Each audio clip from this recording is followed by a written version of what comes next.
Hello, and welcome to The Explainer. Today we're diving into a deceptively simple idea that has quietly started a revolution in education for over 60 million students.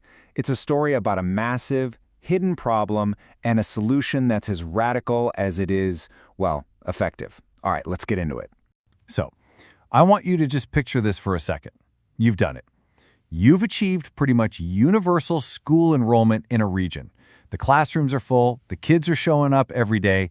I mean, by all the standard metrics, you've succeeded, right? Mission accomplished. But here's the reality check.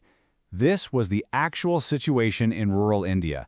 Despite those record-high attendance numbers, more than half of all fifth graders were so far behind they couldn't even do simple second-grade math. That shocking disconnect, it points to this huge hidden crisis. And this gets to the absolute heart of the problem, what experts call the global learning crisis. It's this crucial, critical difference between just getting kids into a school building and making sure they actually learn something while they're there. And look, this isn't just an issue in India. In so many low and middle-income countries, the story is exactly the same. You see it in sub-Saharan Africa, too. These really low learning levels despite high enrollment. So we've met the goal of getting kids to school, but we're breaking the promise of an education. The big question is, why? Why is this happening? Well, it turns out it's kind of a perfect storm of factors. In school, you've got kids being pushed through this rigid curriculum that's based on their age, not what they actually know. So think about it. If you fall behind in second grade, tough luck. The third grade material doesn't wait for you. And then at home, many of these kids are the very first in their families to ever go to school, so that extra learning support just isn't there. Okay, so how in the world do you fix a system that seems to be failing the very kids it's supposed to help? Well, the answer came in the form of a simple but pretty radical idea. It's called teaching at the right level, or TaRL for short.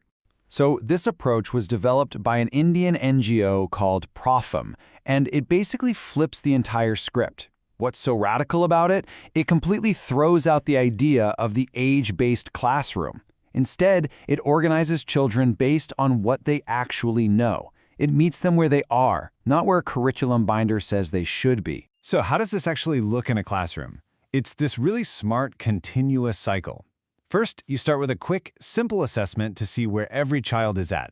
Based on that, you group them with other kids who are at the same level. From there, it's all about fun, engaging activities that focus on those basic, foundational skills. And, this is key, you're constantly tracking their progress, so the moment a kid is ready, they can move up to the next group. Yeah, you can just throw out that old image of a teacher droning on at the front of the room with a piece of chalk while half the class is totally lost.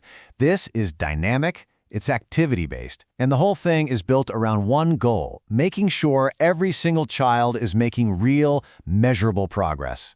Now, of course, an idea can sound fantastic in theory, but the real question, the one we should always ask is, does it actually work?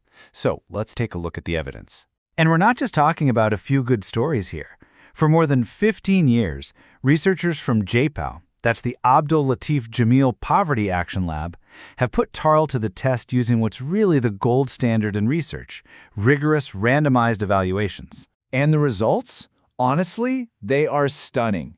The research found that TaRL produces some of the biggest, most consistent learning gains ever rigorously measured in the history of education literature. I mean, get this.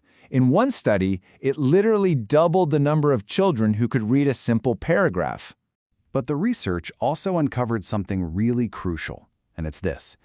Just giving teachers a one-off training workshop on the method, that doesn't work. For this to be successful, you need the whole package.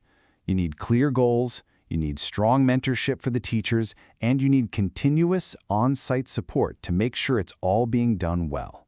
So, okay, you've got this proven solution that works incredibly well. The next challenge, and believe me, it is a huge one, is how do you take it from a successful experiment to something that can make a real difference on a massive, massive scale? Well, here's the impact so far. Over 60 million students across India and Africa have now been reached by programs using the TaRL approach. It's just an incredible story of scaling what works. And a big reason they achieved that kind of scale is because they were flexible. They knew that a rigid, one-size-fits-all approach just wasn't going to cut it. So they developed two different models that could adapt to different school systems and different environments. So this flexibility really comes down to two main models. On the one hand, you have the learning camp model. This is where Pratham's own instructors come in for these short, super intensive bursts of learning. But to really truly scale, they have the government partnership model. And that's all about working within the existing system, training and mentoring government teachers. That adaptability is absolutely the key to its success. And building on that amazing success in India, TaRL has truly become a global movement. You've got Zambia's catch-up program, you've got Nigeria and Côte d'Ivoire. Governments all across Africa are now adapting and scaling this approach with support from organizations like Pratham and JPEL. All of which brings us to right now, to this moment, because the lessons from this whole story have never been more urgent or more relevant than they are today, especially in the wake of the global pandemic. We all know the school closures from COVID were a catastrophe for learning, but the numbers, they're just staggering.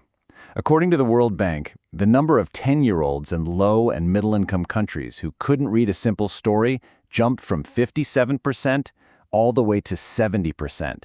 We are facing an absolutely unprecedented need for catch-up learning. So in response, all the major global players are, scrambling. They are urgently searching for solutions that are not only proven to work, but are also cost-effective and can be scaled up quickly. And they're looking right at the evidence behind this kind of targeted instruction. And I mean, you really can't get a bigger stamp of approval than this. A joint report from the world's leading development organizations. We're talking the World Bank, UNICEF, USAID, the Bill and Melinda Gates Foundation. They called this approach, and I'm quoting here, the single most crucial intervention for reversing all that learning loss. The message is crystal clear. The world is paying attention. Which leaves us with this one final, really powerful question. After decades of focusing on enrollment numbers and curriculum standards, could it be that the most profound solution was right in front of us the whole time? A simple, human-centered shift from teaching the lesson plan to teaching the child.